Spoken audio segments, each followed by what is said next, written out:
ñu ngi leen di nuyu di rafetlu seen teewaay ci suñu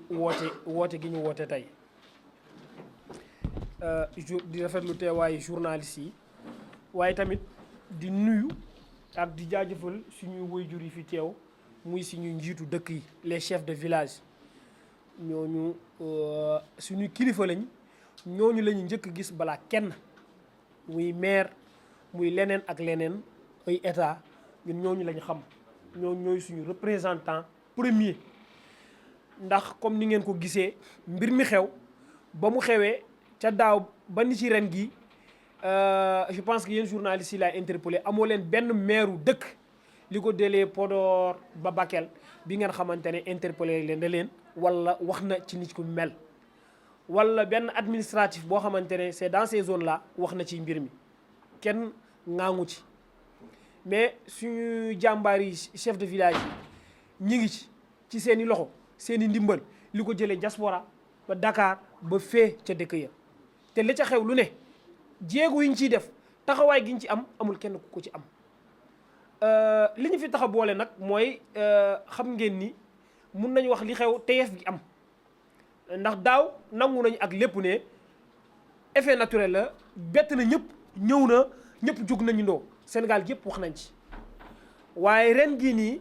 mun nañu wax du teyeef parce que gouverner c'est prévoir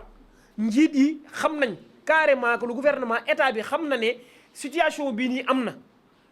te ndax OMVS def Sénégal ci la bokk rapport yi ñu ngi ko doon jot direction de la prévention hydraulique bi chaque jour mu ngi doon wàccee la situation météo hydraulique bi xam nañ ko mais bañ ko xamee yan jéego ñoom lañ ci jël pour naan lii de day am essayons de voir que le long de la vallée lu gudd yoon bi yëpp vallée du fleuve Sénégal bi ñi ci dëkk nan lañ leen taxaw nan lañ leen dimbalee ba ndox mi bu ñëwee du leen mën a lor du leen mën a faagaagal waaye jëmuñu si taluñu ko defuñu ko ba ndox mi ñëw tey yàq lu bëri waaye gisoo leen kenn koo xamante ne ñoom ci état bi jug na dem ci def ci fulla goo xamante ne yey na ko wala war na ko defuñu ko ci li am ba des moom looy li ñuy def mooy liñ fa yóbbu actuellement ñun soxlawuñu loolu boo fa yóbbee ceeb yóbbu fa diwlin yóbbu fa suukar luñ koy doyee dafa am fuñ ko toggee suñu waa ñi amoon ñun gars yi génn nañ seen kër yi ñi ngi ci àll bi tal nañu leneen mooy lan ay abri yoo xamante ne c'est provisoire au moins pour ngeen def leen loo xamante ne nii ku ko gis xam ne lii nit yeyoo na fa nekk nit war na fa nekk mais déedéet kenn ku ne dañ leen bàyyee ak seeni bopp un état sérieux nag n'abandonne pas sa population dans une situation de détresse si askan bi dafa jaaxle askan bi dafa jommi lii am na waaye dañ leen waroon gis ñi taxawu leen comme ñi nga xamante ne bu xewoon feneen noonu leen gis ñi taxawoo waaye fàtte gi ak teef gi nag dafa yàgg te ñoom ñoo ko bëggee noonu ndax gis ngeen daaw bu yëf yi amee fii la toogoon parce que ñi ngi jiblu woon ci élection ñëpp toog pouvoir comme opposition waaye une enveloppe le pouvoir prend des engagements une enveloppe de 8 milliards dama ne 8 milliards de 800 millions 8 milliards de 8 millions fépp fu ñu ko def dina am njeexteel fépp fu ñu ko def dina feeñ waaye ñun ñii ci dëkk yi lañ jógee fa lañ dëkk gisuñu fa sax trace 1000 waxuma la million 800000 sax gisuñu fa trace am waxutuma la million loolu bu amoon tey jii nii sinistré yi daaw li fa yàqu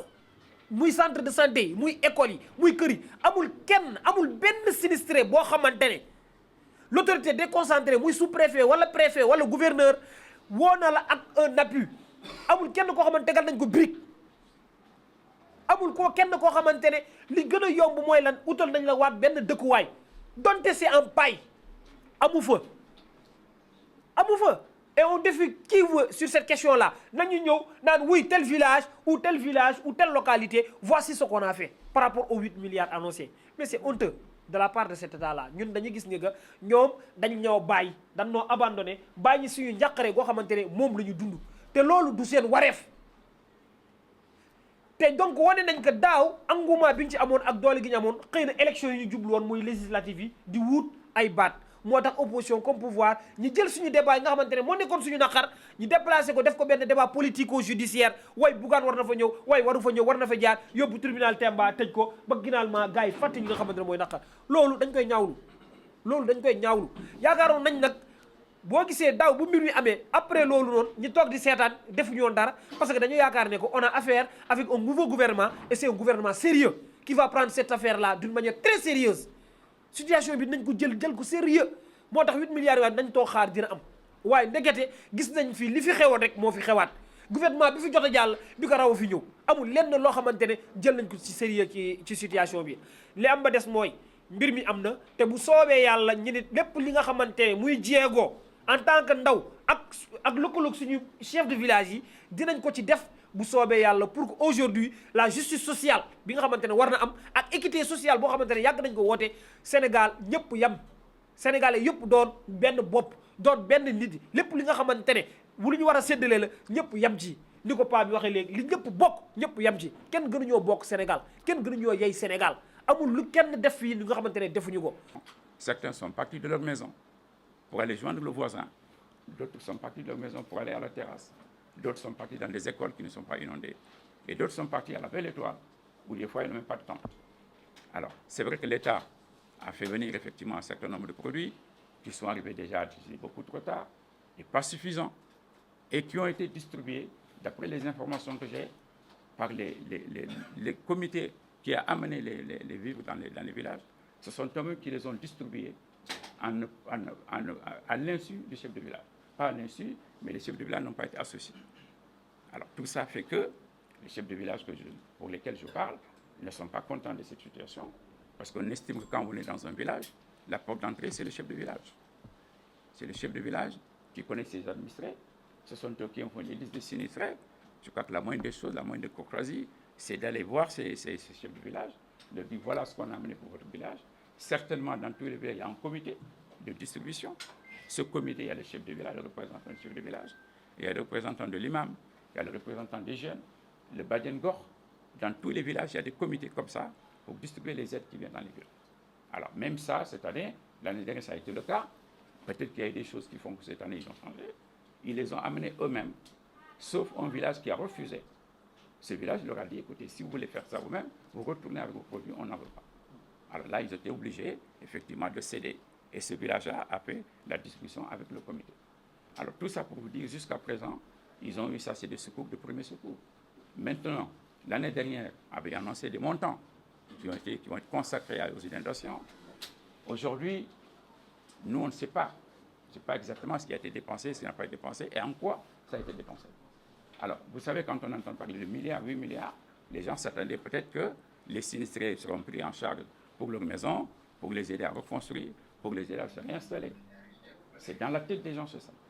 Alors, on ne peut pas enlever aujourd'hui, quand on écoute les groupes WhatsApp du département, des départements, je parle sous le contrôle de Abdourahmane Gaye, les gens se disent, l'année dernière, ils sont venus parce qu'on allait vers les élections.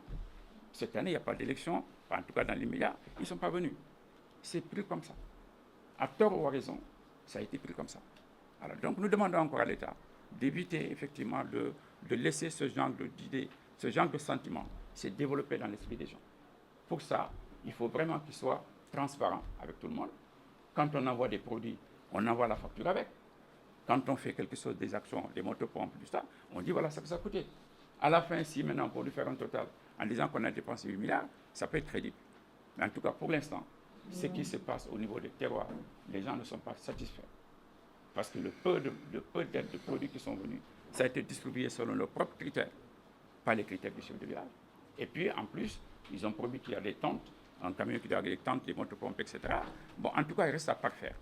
En tout cas, on n'a pas senti une réaction diligente. Hein, même si, effectivement, depuis l'année dernière, depuis quelques mois, les gens nous disaient tout ça, avec des codes d'alerte qui arrivaient, on s'attendait à ça. Donc, on ne peut pas dire que c'est quelque chose qui nous est tombé dessus. L'année dernière, peut-être, on a été pris de court, mais cette année, je pense qu'on a eu le temps de voir venir. À partir du moment où on a eu le temps de venir, il y avait un minimum de choses qu'il fallait mettre en place pour éviter, effectivement, que dès que ça tombe, on soit obligé de revenir de Dakar pour amener certaines choses. Voilà. Donc, nous, on pensait que l'État a déjà repéré des refuges où les gens peuvent être transférés. Eh bien, c'est vrai que la solidarité des villages font qu'il y a certains qui ont récupéré leurs amis, leurs parents, chez eux, à l'étage, ou bien, en tout cas, ils se sont mis dans le salon pour essayer d'aider tout le monde. Mais ça, c'est le rôle de l'État. Alors, voilà un peu ce que je voulais dire en introduction, pour dire qu'effectivement, nous sommes toujours en attente. Nous espérons que cette année, ils vont faire mieux que l'année dernière. La logique devrait être ça. Quand il y a quelque chose qui vous tombe dessus par surprise, vous faites quelque chose. L'année d'après, vous êtes préparé Et donc, ça devrait être un peu mieux. Mais aujourd'hui, ce n'est pas le cas. Voilà ce que je voulais dire en introduction. Maintenant...